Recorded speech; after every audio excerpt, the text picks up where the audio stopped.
Hi, everyone. Welcome to today's Career Chat. I'm Krista Harmon, a workforce development consultant with the Kent ISD, and I am so thrilled to have Megan Christensen with us today. She is a pharmacist, and we're looking forward to hearing about her journey. Welcome, Megan. Thank you. I'm happy to be here, so I'm very excited. Good. Well, we love here at Career Chats to go back to when you were in high school, Megan. Did you think you'd grow up to be a pharmacist? Tell us what you were thinking at 16 or 17. So originally, I thought I was going to be potentially maybe a PA or a physician assistant or something medical oriented. For me, one of the things my mom really, I guess, instilled is one, she wanted me to have some type of higher education. She did not have that desire or opportunity. So that was one thing that she was very cognizant of when we talked about it. I would say school was always something that I did enjoy. I would say I'm kind of a closet geek or nerd, which I wear with pride at the end of the day because it makes me who I am. So I geared a lot around, I love math and science. So that was where a lot of my thought was. I tried a lot of different things. So I would say in high school, I had a lot of opportunities with AP courses or just to take different subjects. I took CAD drawing, which is basically technical drawing that you can use in engineering and other facets. My brother ended up becoming an engineer in his career. So I thought of those different pieces, but really I wanted to be interacting with patients, but I don't like blood and bodily fluids. So pharmacy kind of seemed to really be that jive, especially with chemistry being one of my passions. But I will say a lot of the people that I work with, some don't love either chemistry or math. So just because we don't enjoy that doesn't mean it necessarily disqualifies you from being a pharmacist. That direct patient care is really what kind of drives a lot of us. But I would say that subject matter kind of helped align that, as well as my grandparents who were always kind of the second parents for me for quite some time. So I spent a lot of time with them while I was waiting for my mom to be done with work. And I saw them actually interact with their local pharmacists that had been their pharmacist for 20 plus years. And so I was like, man, they got this great relationship. They think he's so smart, like he knows his stuff. Like, man, why don't I look at that? And so kind of I took it and ran. It's just something I've always enjoyed. So I feel very fortunate that I found something that I really enjoyed right off the rip. But that was a key that I had to enjoy it. So I'm sure that if that wasn't the case, I would have changed gears. Because my mom said, do something you love because you're going to be doing it for a long time. So that is one key that I've always thought about in my process. Yeah, I love that you were observing. Like there was something about which kind of indicates to your values that people thought they were smart, that pharmacist was smart, and you love that relationship. So you were already kind of pulling out those values and what was going to motivate you in work at an early age. So I love that. So, and you were exploring, and I think that's the encouragement to young people watching this is she just didn't sit and wait for it to come to her. She was paying attention. She was taking different classes. She was asking questions, and so that's an encouragement to young people that you got to be a little proactive in some of this. So you like science and math, and so you graduate from high school. You're a little bit of a nerd, so you got good grades, right? Yes, How very did much you? so. Yeah, how did you go about deciding which school, and was that a big decision? And tell us kind of how you filtered those out, those Yeah. choices. So, I mean, I applied, I would say for me, one is I really wanted a little bit easier of a transition. So for me, and my brother's 4 years older than me. He went to school. He actually went to community college and then he went to Michigan State University. So my brother was 4 years older than me. So I got to really experience and see some of what he learned throughout his kind of education startup, and kind of see what he did. And I like looking back, I think that would have been a great opportunity for me to do something different as well as to stay closer to home. I ended up going to Ferris State University. I love the Bulldogs. I'm glad I went there too. I applied to all the pharmacy schools. So I wanted to take my undergrad where I would eventually hopefully transition right to a pharmacy school. It seemed the most streamlined at the time. I would say that's very non-traditional now. So actually quite a few students switched. So that's not really as much of a criteria anymore as it used to be, but that was something I considered. Additionally, Ferris offered an honors program guarantee into the College of Pharmacy. So one, I really looked at how could I optimize my chances of getting into pharmacy school and getting in there the first time. So with holding up good grades and doing a couple extracurricular activities, I basically then would be able to have a guarantee to make it into the College of Pharmacy. So I'd be able to make my career as my school career as short as possible because I already knew it wasn't going to be the shortest. It did come with some tuition cost. I did get some scholarships as a result, but it did come with a hefty tuition cost. My parents did not fund my career, which was more than fine. I think it taught me a lot about financials, so I actually feel very well prepared for life. But my brother went the community route, so I think that's also very valuable and probably underplayed. I think especially in this group would be important to say, hey, doesn't mean it's less important. It's actually pretty financially savvy of you to consider that, especially if you have the opportunity to be able to house in a location so that you save some of those dollars.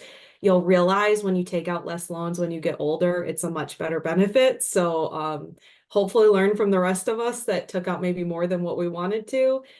Every dollar will make a big difference in the long run. So that would be something I'd consider. But I really loved I would say I looked at all of the top performing programs in Michigan. I also like to stay close to home. I've always been very connected with my family, so I didn't want to be too far away. So I was only an hour away. I would go home quite a bit. My parents would come up and visit quite a bit, so that helped too as well. Yeah, I love that you spoke into the just smartness of going to community college for those early years. That's great. I do want to dig into something you shared though. For you, it was really important to do the undergrad and the additional schooling that you need to be a pharmacist, which we'll talk about in a minute, all in one school. So I think a lot of young people wonder what type of undergrad is needed to be a pharmacist? Because obviously you have to get that next level of education. Does it matter? Is there a little flexibility as an undergrad? Because a lot of stress to get that right pick for the undergrad. So tell us what your thoughts are about that. Yeah, so College of Pharmacy continues to evolve. So some schools, the other challenge with pharmacy school is some have a 4-year pre-pharmacy program or undergraduate where you have to get a bachelor's type degree. Some do not. So some have you just need to take a certain criteria of prerequisitions or courses. Time frames do differ. So some are 3 and some are 4 years of pre-pharmacy. So basically before you get into the College of. So those are some of the things to think about. Every school though is trying to standardize. So as it's evolved, there was a lot of discrepancy when I graduated more than 10 years ago. I'm now in the double digit era. But when I, did graduate, I would say there was a more stark difference where most of them were a 4-year, you had to get a bachelor's, whereas Ferris was kind of, you just needed to take this streamlined prereq. So it was a save in time. All of them are kind of aligning, so they have to take mostly the same courses. So usually you're about the same. The difference really comes in whether they'll accept AP course credit or not. Some colleges will not, some will. Most are trying to gravitate because they're trying to understand people are trying to further their education. So there is an evolution, but that would be a criteria to look at when assessing if that College of Pharmacy is maybe the right fit or not, because many of your courses can be taken in high school as you're wrapping up and get yourself, a semester or possibly a year ahead based on how many AP courses you take, as well as some have some early starts where they take some college courses as they go. Again, all of that can add up a lot. Like I said, my brother did half of his 4-year degree in a community college. He saved a ton of money by doing that, and he got the same education. He got a great education, same degree as the person that was there all 4 years at, the same school. So it's really, I think, a lot of other things to play in mind, which I think with this group could potentially be there is, okay, do you need to financially be able to work, or where would housing be? Some of those outside forces, I think, tend to make more of those important decisions, because really the vast majority, the education you're going to get is, I would say, pretty comparable. It's not like one college is great and the other one's not great. You're going to get a great education. So it's really about what fits your personal kind of needs and balance requirements. What do you think pharmacy schools think about someone who comes in then with a chemistry degree or a bio degree or even an undergrad engineering degree, and then they decide that they want to be a physicist. Is that something that is easily done then once you've taken a lot of science and math and you can kind of apply then?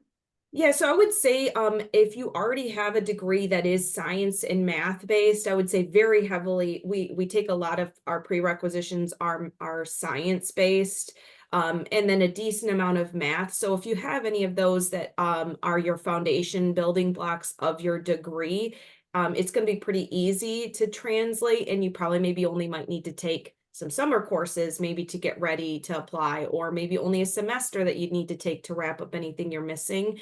It's more of those English majors or arts and fine arts. Those might need a little bit more because they don't have as heavy math science. Sure. So that is what most of our prerequisitions Yeah, require. that makes sense for sure. Did you do any job shadows or internships while you were in the undergrad? Tell us why that's important if you did it, and if you didn't do it, tell us Yeah, would have so been. the hard part about pharmacy and about medicine is we have this big one of we have lots of rules and regulations, but one big one is HIPAA. So it's about keeping patient information secure and safe. So that creates some challenges when you aren't necessarily an employee of that company. The great thing is we've been able to, Michigan has started to realize like, hey, this could be an opportunity where we could get people experience to say, is this the right fit for me or not before they go into the College of Pharmacy. We actually partner with KCTC and we're working on getting a plan ready for our next year to then hopefully be able to host some students to be able to get that exposure. You're not going to see everything, but you'll get to see a good baseline of what pharmacy looks like, especially in my neck of the woods, the retail side, which is probably the most common pharmacy setting that we see. But you get a good idea, at least, hey, this is like definitely not what I want to do, or this is something I'd like to pursue. I think it could be a good fit for me.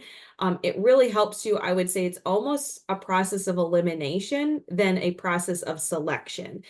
Because once you get that first experience, and I would say this outside of pharmacy, I would say in general, it's getting some type of experience in anything will help you understand what do you really want in a job or in a place that you work, and what do and what don't you. So it really allows you to figure that out. And once you start to kind of pile up the yeses and nos, you're going to start to see what you really like and what you really don't like. So I would say it's great. I did not have that opportunity necessarily right off the rip. I would say once I got into the College of Pharmacy, though, I did find it important to get an internship, which is what we classify when we are a student going through the College of Pharmacy. I did get an internship to experience it real life before I got all the way through college and said, oh gosh, what did I sign up for? I was able to see that within my first year, I was onboarded at Meyer. So That's great. And just to encourage the young people, it might be more challenging to get in, but you could do the day in the life of. I'm sure there's lots of TikTok videos and YouTube videos that might give you a little different perspective too. So some of us may, and we think of pharmacists, we think of our pharmacists at Meyer, for example. Why don't you give us an example of what a typical day is like? Help us understand, because a lot of young people don't know of the other types of pharmacists, hospital pharmacists. So go ahead and give us that big picture for us. yeah, so most people think everybody behind the counter is a pharmacist. That is not 100% accurate, depending on which business you're in, but most of us have a mix between pharmacists and technicians. So at Meyer, we kind of make it more obvious. Those in white coats are either pharmacists or students becoming pharmacists, and those in blue coats are technicians.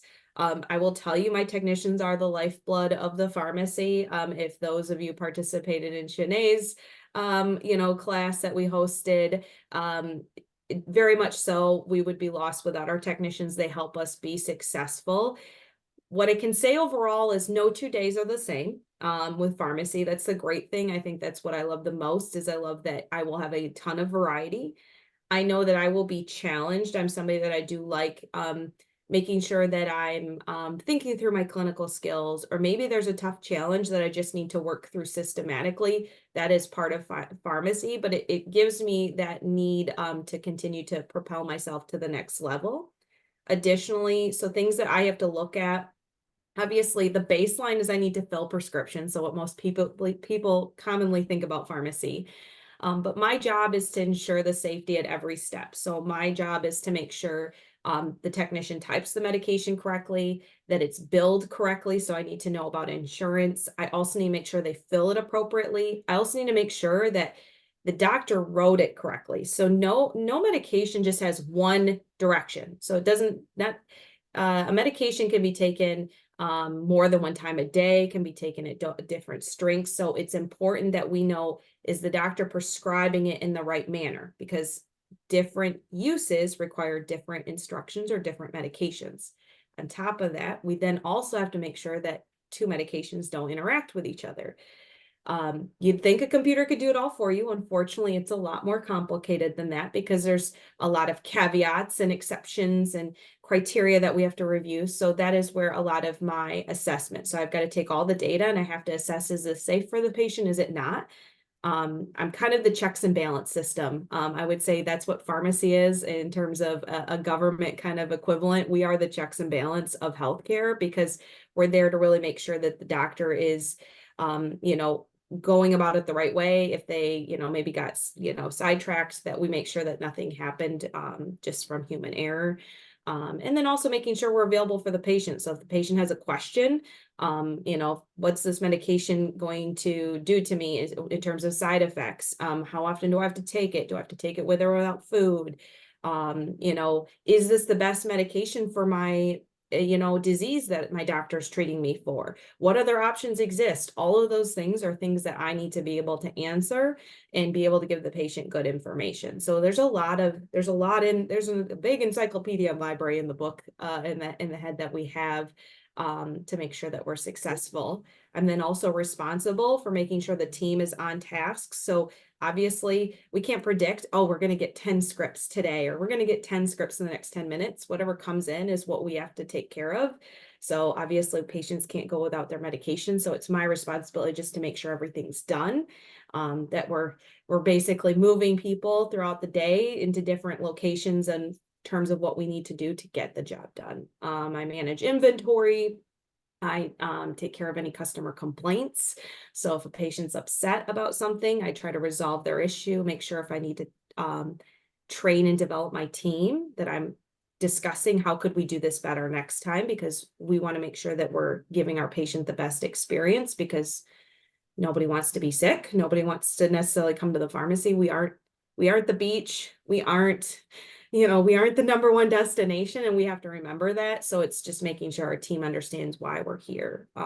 So I do a lot of other miscellaneous things, but it's a lot of quick pivoting, which is what I would say most of our team really enjoys, is they like that variety. It's not next. It's a lot of differences throughout the day.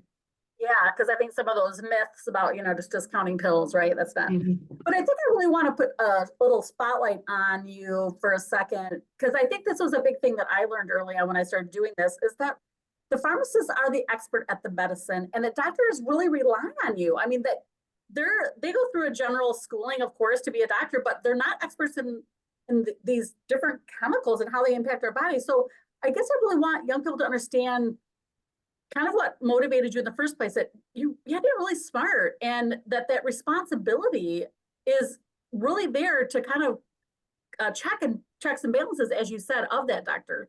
What would you like to kind of just reinforce about just that place of really expertise in this medical care field? Yeah, so for me, what I really enjoy, and especially if I'm able to communicate well with most providers. Now, everybody loves to highlight the providers that are, the grumpy guy that, is stuck in their ways. But I would say the vast majority understand. I went to school for 6 years, 2 years of pre-pharmacy, because I was able to get the secure spot, and then 4 years in the college of.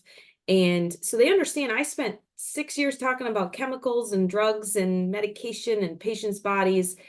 Generally, they go through between a semester to maybe a year of drug information, and generally they learn about the top 50 to maybe 100 medications that exist. Right now, there's probably close to 1 million drugs that exist in the world. Now, I say that there's 1 million drugs, not they could have the same chemical in it. So it's a little bit more complicated than that. But nonetheless, it's my job and responsibility to know that. I actually find pride in that though, because it tells me um, uh, I am somebody that is a wealth of knowledge and that I was given the right training. It's not like oh, here's a book, good luck, and go out the door. We're given that training to prepare to say, how do I make sure that I keep my patients safe? So as long as you're applying yourself and doing what you're supposed to be doing, you're given the right level. And as well as when you're reaching out to those providers, say you notice something off, and I would say we are slightly detective-esque because another misnomer is that we get to see all the patient information. I don't see anything from the doctor other than what's on that piece of paper they used to give you to bring to the pharmacy. So generally it has your name, date of birth, has the drug name, strength, directions, quantity, and the doctor's name. So all I'm given about a medication. It's my job to figure out based on the medication, how they wrote it, what strength they wrote it for, what practice the doctor writes under. So if they're a specialty provider or if they're a general practice provider, based on the other medications the patients are on. I'm there responsible figuring out what that all means, but I actually find that intriguing because I was given the right information to figure that out. And it's nice because when I do catch something, which luckily it's not often, but at the end of the day, it's why we have our job. And it's my responsibility. If you call the doctor and you kind of walk through that process with them, they're like, oh my gosh, thank you so much. I'm glad you looked at it. There's many providers that find value in what we do because they're busy too. I don't think the world has slowed down. I think we only get faster. So it's nice to have somebody double check you just to make sure we're keeping our patients safe. I think a double check in healthcare is always a good thing. So Yeah, no, that's fantastic. Um, what has been your most favorite part about being a pharmacist? And then what's kind of the pain? What do you want young people to know? So I would say the plus is also the minus. So I would say the people is the biggest thing that I love about my job. It can also be the most challenging, and it's twofold.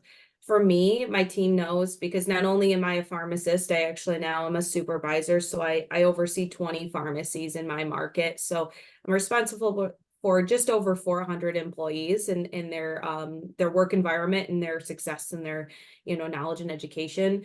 I'm very passionate about training and developing my team and working with them to help them become their best selves. So that is what I find really passionate. So when somebody executes on something or like, look at what I was able to do, or look at what I remembered, it's just so great to see people be successful.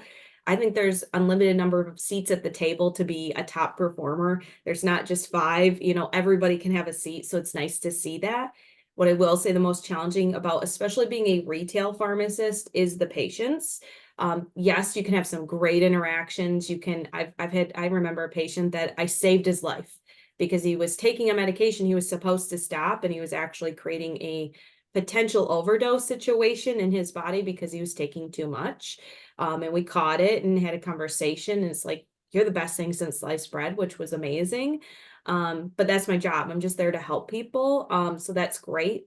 When it comes to the patients, sometimes because we're not seeing them at their best moment, they may have been just diagnosed with cancer, got a new diabetes diagnosis, which can be challenging. Maybe their child's sick in the hospital or just was discharged, or there's so many gamuts, but we're not seeing them at their best selves, and they've probably been taxed throughout the entire day, and they're just ready to be home. We're the last stop on the list.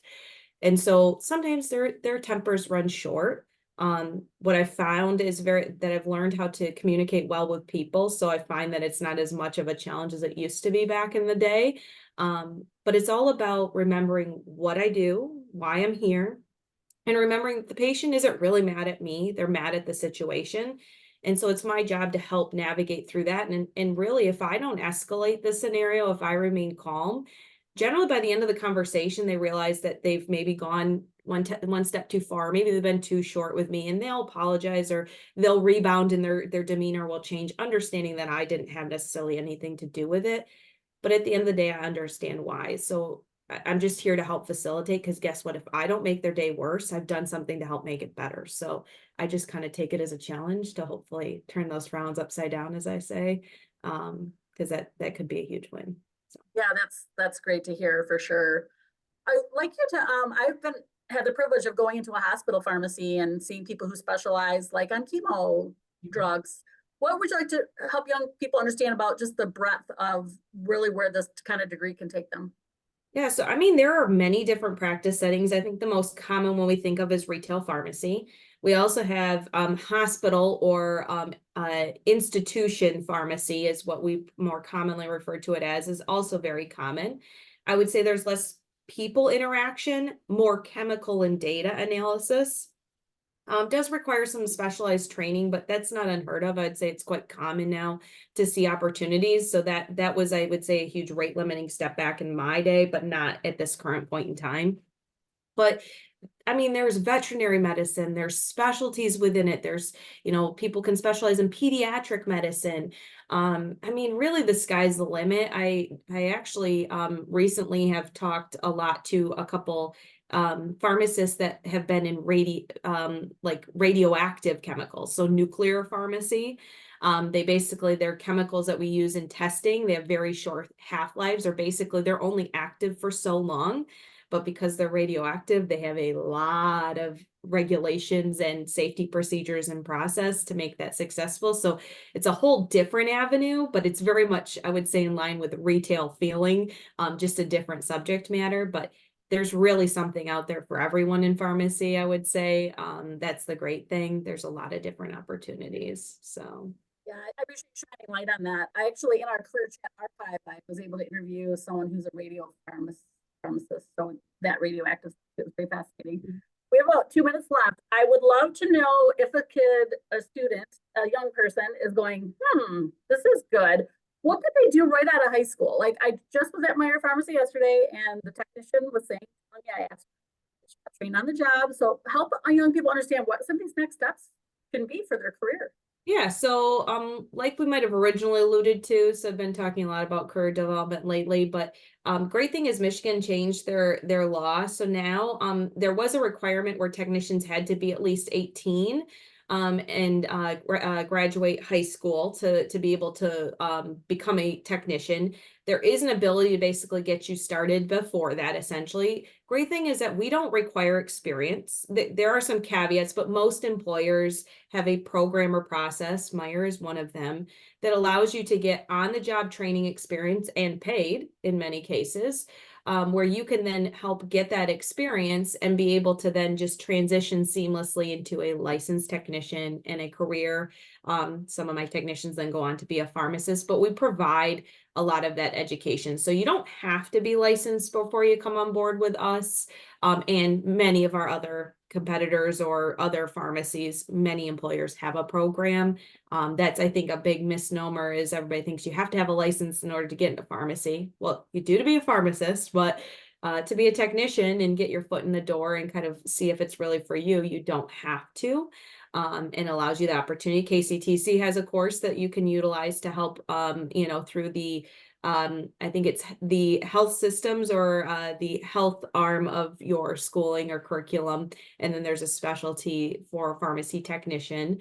And you can get some exposure through that as well to help that process. But the great thing is many of us offer education without become a technician without having to necessarily do all of that on your own, which is sometimes overwhelming. Exactly. And for young people watching this, I hope that's an encouragement to you and any school counselors that you could really give that insight into your students. I love that.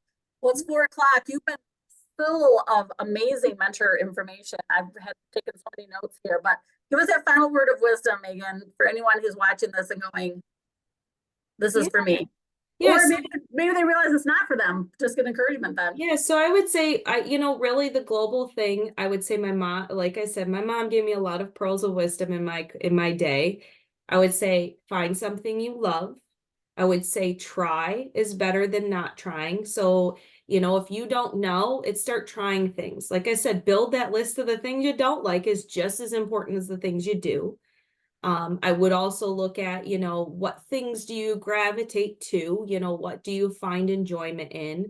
But I would say, pharmacy can be a great option for you. It really is a great career that can go in many different directions.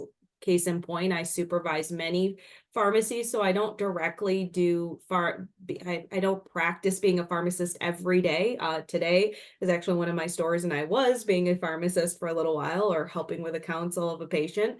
But I've received those opportunities because I was a pharmacist. So, it can open a lot of doors into some other opportunities. But big thing is I just say, just try, just get out there and try. And guess what? If you don't like it, like I was talking about earlier as we got on, my husband I met in college. He went to school originally to become a teacher. The only thing he wanted to be a teacher for was so he had summers off. We had quite the conversation. I said, why don't you pick something you love? Let's reevaluate this ship. And so he actually went into automotive. Took him a little bit longer because we took the scenic route to start, because we took some different courses, which is okay. I said, now you know you don't like it. And so now he loves his job 10 years later and is doing great. And he loves that he went into automotive, and he's okay that he don't have summers off. So it's just important that if you don't think it's right, then you got to pivot and you got to find what is right, because it's going to be a while. That's golden right there, Megan. Thank you for being our career check mentor today. We so appreciate having you here with us today. My pleasure.